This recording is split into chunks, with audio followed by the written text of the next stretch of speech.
Salam sejahtera dan selamat petang kepada semua penonton-penonton sekalian. Salam sejahtera Malaysia, apa kabar?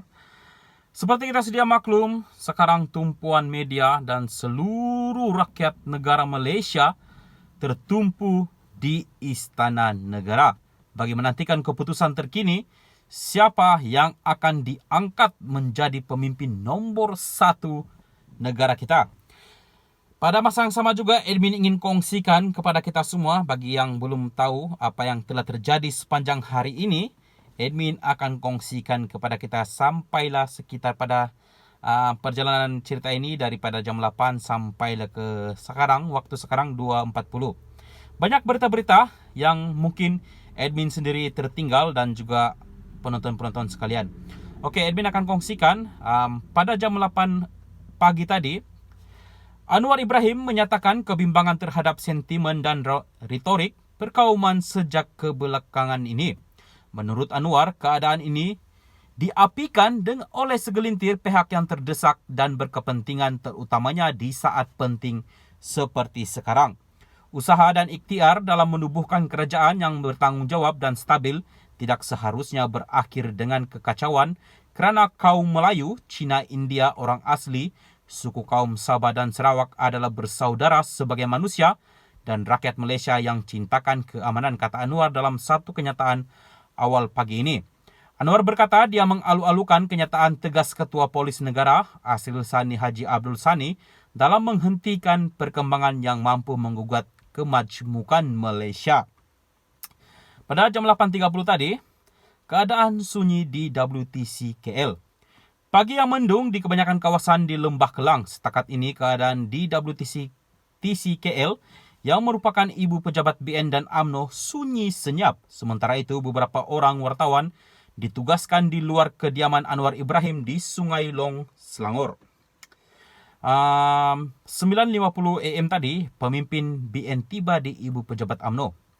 Pengurusi Perhubungan UMNO Wilayah Persekutuan Johari Abdul Ghani tiba di ibu pejabat UMNO pada 9.52 pagi tadi. Johari adalah antara pemimpin tertinggi BN yang tiba di sini untuk menghadiri mesyuarat Dewan Tertinggi Gabungan itu yang dijadualkan pada 11 pagi tadi. Bagaimanapun, ahli parlimen Titi Wang Saitu enggan mendedahkan butiran lanjut apabila ditanya wartawan yang sedang menunggu. Setiausaha Agung MCA Chong Sin Won tiba di sejurus selepas ketibaan Johari pada 9.55 pagi. Untuk buat keputusan, kata Chong ringkas apabila ditanya mengenai mesyuarat itu. Ketibaan Chong disusuli oleh Timbalan Presiden MCA Ma Heng Son pada 10.04 pagi tadi. Seterusnya, tepat 10.30 AM tadi, Ismail Sabri juga hadir. Difahamkan Perdana Menteri sementara Ismail Sabri Yaakob turut tiba di ibu pejabat UMNO untuk menghadiri mesyuarat Dewan Tertinggi BN. Dipercayai Ismail Sabri memasuki bangunan itu melalui tempat letak kereta bawah tanah.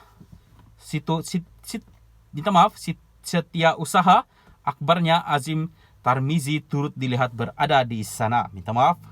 Sementara itu, Naib Presiden UMNO Muhammad Khalid Nordin, pengurusi BN Sabah Bung Mokhtar Radin dan Timbalan Presiden MIC M Saravanan turut kelihatan memasuki ibu pejabat UMNO tadi pagi. Seterusnya, pada 10.50 AM, ahli parlimen Jelebu Jalaluddin Alias berkata UMNO mesti mengadakan mesyuarat Agung Luar Biasa EGM jika parti itu memutuskan untuk bekerjasama dengan PH. Dia mengulangi keputusan parti itu sebelum ini untuk tidak bekerjasama dengan PH dan mengatakan tiada sesiapa pun boleh mengubah pendirian parti. Saya bertanding di bawah BN, saya orang parti, saya tidak akan menentang pendirian parti. Jika parti membuat keputusan baru, ia perlu dipersetujui oleh semua ahli parlimen, katanya kepada wartawan yang sedang menunggu di ibu pejabat UMNO pagi tadi. Seterusnya, jam 11.15 AM tadi, Setiausaha Agung PN Hamzah Zainuddin berkata, gabungan itu telah menerima satu surat akuan berkanun daripada seorang lagi ahli Dewan Rakyat yang menyatakan kepercayaan kepada Muhyiddin Yassin untuk dilantik sebagai Perdana Menteri Malaysia ke-10. Surat akuan berkanun itu telah dihantar ke Istana Negara pagi ini, katanya dalam kenyataan ringkas. Seterusnya, pada jam 11.30 pagi tadi, PAS jangan meneguk di air keru Jolok Sarang Tabuan, kata pengurusi PAS Abdul Hadiawang. Menyeru semua pihak menghormati undang-undang memelihara ketenteraman awam dan menghalang provokasi ketika proses pembentukan kerajaan sedang berlangsung.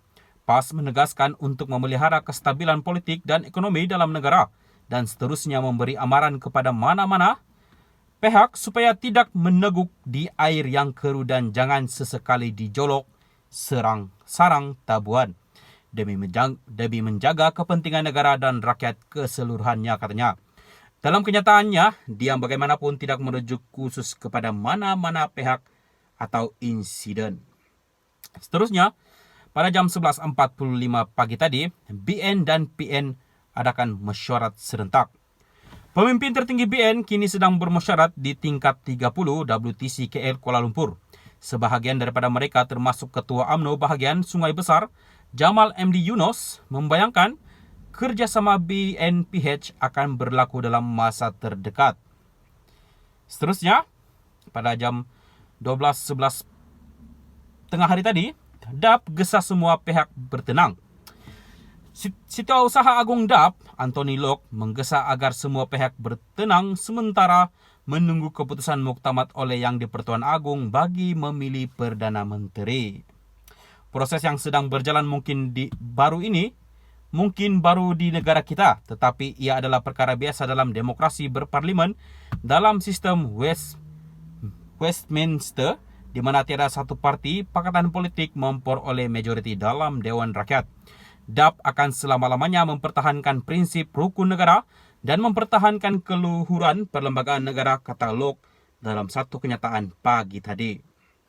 Seterusnya, pada jam 12.05 tengah hari tadi, Setiausaha Agung MCA Chong Sin Won dilihat keluar dari ibu pejabat UMNO. Dia berkata mesyuarat Dewan Tertinggi BN telah membuat keputusan mengenai kerjasama BNPH. Seterusnya, pada jam 12.40 tengah hari tadi, perhimpunan media di luar pintu Istana Negara makan popcorn. Percuma sementara menunggu untuk menyediakan negara dengan maklumat terkini tentang drama politik yang sedang berlaku, memandangkan tarik akhir diraja. Jam 2 petang menanti semua parti politik menyerahkan rakan gabungan terakhir mereka dan calon Perdana Menteri. Lebih banyak makanan percuma juga tiba untuk diedarkan di dua kemah yang didirikan di atas rumput yang dibasahi lumpur selepas hujan semalam. Kesian pengamal-pengamal media kita semua ni. Okey, selepas tu jam 12.50 tengah hari tadi, Hishamuddin pertikai BN kekal dalam pembangkang. Ahli Parlimen Semborong Hishamuddin Hussein yang dispekulasi berpihak kepada PN kini mempertikaikan BN kekal dalam pembangkang. Jika tiada kata sepakat dan kata putus, lebih baik BN bertindak sebagai pembangkang dan saya bersedia untuk itu, katanya. Pada seterusnya, pada jam 12.55 tengah hari tadi, bekas ahli Parlimen Alor Gajah, Redzwan Muhammad Yusof, berpura-pura tidak tahu apabila diajukan soalan yang bertubi-tubi sebaik tiba di kediaman Ketua PN Muhyiddin Yassin di Bukit Damansara. Ditanya mengenai perkembangan SD untuk Muhyiddin atau ada yang menarik sokongan, Redzwan berulang kali menjawab tidak tahu. Sebaliknya dia berkata dia hanya singgah untuk berjumpa media supaya dia boleh menghantar makanan, hidangan KFC. Dia kemudian bergegas masuk ke dalam rumah Muhyiddin. Wah, makan free. Seterusnya, satu petang tadi, tarik masa tidak akan dilanjut Istana. Istana Negara tarik akhir jam 2 petang untuk parti politik atau gabungan membuktikan jumlah mereka dan menamakan calon Perdana Menteri tidak akan dilanjutkan lagi. Seterusnya, pada jam 1.08 petang tadi, tiada SD ditandatangani. Kesemua 30 ahli parlimen yang hadir pada mesyuarat Majlis Tertinggi BN hari ini tidak menandatangani sebarang akuan berkanun SD untuk menunjukkan sokongan terhadap sebarang kerjasama dengan gabungan lain. Wow. Seterusnya, pada jam 1.40 petang tadi, media yang ditempatkan di luar pejabat Anwar Ibrahim di Bukit Gasing melaporkan bahawa pengiring polis telah tiba.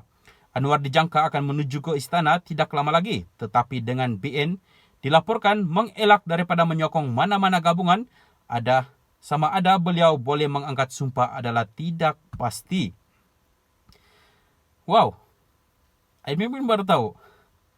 Warisan sokong PH-BN. 1.50 petang tadi, Warisan menyatakan sokongan kepada gabungan PH dan BN.